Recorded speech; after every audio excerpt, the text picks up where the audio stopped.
పశ్చిమ గోదావరి జిల్లా ఉండిలో మహిళ దారుణ హత్యకు గురైంది. విజయలక్ష్మి మృతదేహం తాళ్లతో కట్టేసి ఉన్నట్టుగా పోలీసులు గుర్తించారు. మృతురాలు విజయలక్ష్మిది పాలకొడేరు అని చెప్పారు. అదేవిధంగా ఈ నెల 18న సుబ్బారావు అనుమానాస్పద స్థితిలో మృతి చెందాడు. అయితే మృతి చెందిన సుబ్బారావు దగ్గర 3 సెల్ ఫోన్లను స్వాధీనం చేసుకోగా అందులో ఒకటి విజయలక్ష్మిదిగా పోలీసులు గుర్తించారు. అంతేకాదు సుబ్బారావు వద్దనే విజయలక్ష్మి ఇంటి తాళం కూడా గుర్తించారు. వీరిద్దరి మధ్య వివాహేతర సంబంధం ఉందని డీఎస్పీ రఘువీర్ విష్ణు వెల్లడించారు.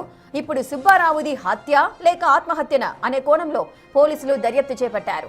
ఘటనా స్థలాన్ని పరిశీలించిన భీమవరం డీఎస్పీ అన్ని కోణాల్లో విచారిస్తున్నట్టుగా చెప్పారు.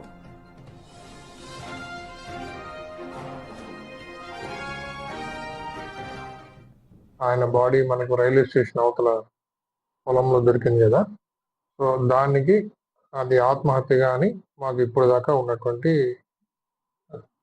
సాక్ష్యాధారాలు. కాకపోతే మొన్నటి రోజు ఏమైంది, ఇప్పుడు ఈరోజు ఎవరైతే ఈమె చనిపోయినట్టుగా మనం వెళ్ళి చూసామో విజయలక్ష్మి, కలిదిండి విజయలక్ష్మి, ఈమె వచ్చేసి పాలకోడేరు పోలీస్ స్టేషన్ లిమిట్స్లో వాళ్ళ అమ్మాయి కంప్లైంట్ ఇచ్చింది, మా అమ్మ కనపడటం లేదు అంటే. అక్కడ ఒక మిస్సింగ్ కేసు రిజిస్టర్ చేశారు ఆల్రెడీ పాలకోడేరులో. ఆ మిస్సింగ్ కేసు ఉన్నప్పుడు చూస్తే వాళ్ళ మదర్ ఫోన్ స్విచ్ ఆఫ్ లో ఉంది. ఇతను నిన్న ఇక్కడ చనిపోయాడు కదా సుబ్బారావు, ఆయన బాడీ దగ్గర 3 సెల్ ఫోన్స్ ఉన్నాయి. దాంట్లో ఒక సెల్ ఫోన్ ఈమెది విజయలక్ష్మి, అది మనకు ఫ్లైట్ మోడ్లో ఉంది.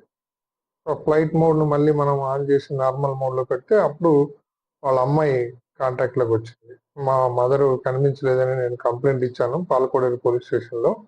ఇప్పుడు ఎక్కడ ఏంటి మా మదర్ అంటే, ఇట్లా ఇక్కడ ఈయన చనిపోయినాడు, ఈయన దగ్గర ఈ ఫోన్ దొరికిందమ్మా, ఆమె ఎక్కడుందో కూడా మేము కూడా చూస్తున్నామని చెప్పేసి చెప్పడం జరిగింది. తర్వాత ఈ లాస్ట్ వీళ్ళు ఎవరితో మాట్లాడారు ఏంటి ఇవన్నీ టవర్ లొకేషన్ ని చూసి ఈలోగా మనకి ఇక్కడ ఈ బాడీ ఉన్నట్టుగా మనకు ఒక కంప్లైంట్ ఇచ్చారు.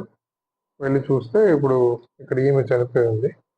గతంలో మీరు చూసి ఉంటారు, ఇక్కడ ఈ జిల్లాలో 15/7/2025 ఇక్కడ వీళ్ళిద్దరి మధ్యన అక్రమ సంబంధం ఉంది అని చెప్పేసి ఇప్పుడు డిసీజ్డ్ రామకృష్ణ సుబ్బారావు ఎవరైతే ఉన్నారో సుబ్బారావు వైఫ్ వీళ్ళిద్దరిని రెడ్ హ్యాండ్ గా పట్టుకోవడము. అప్పట్లో మీకు జిల్లాలో మీరు ఒక పెద్ద న్యూస్ వచ్చింది కదా, వీళ్ళిద్దరిని ఏదో కట్టేసి కొట్టి ఏదో చేశారు. అప్పుడు కేసు రిజిస్టర్ చేశారు గతంలో. సో అప్పటి నుంచి వీళ్ళిద్దరు అప్స్టాండింగ్ లో ఉన్నారు. వీడు ఇంకా మళ్ళీ ఇంటికి వెళ్ళలేదు సుబ్బారావు అనేటోడు, ఫ్యామిలీని వదిలేసి ఇంకా ఈమెతోనే ఉంటున్నట్టుగా సమాచారం. ఈమె కూడా ఇంకా అక్కడ వదిలేసి అప్పట్లో ఏదో అత్తిలి దగ్గర ఉండేవాళ్ళు, ఇప్పుడు అక్కడ నుంచి ఇక్కడ చేరినట్టుగా. లాస్ట్ వాళ్ళ అమ్మాయి మాట్లాడినప్పుడు నేను చర్చికి వెళ్తున్నానని చెప్పేసి చెప్పింది ఈవిడ. మా అమ్మ చర్చికి వెళ్తుంది కదా అని అనుకుంది. తీరా చూస్తే ఇక్కడ ఆమె బాడీ లాగా దొరికింది. మనం ఇప్పుడు తాళం కూడా ఈ ఇంటి తాళం వేసేసి, నిన్న సుబ్బారావు చనిపోయినాడు కదా, ఆయన దగ్గర పాకెట్కి ఈ తాళం ఉంది.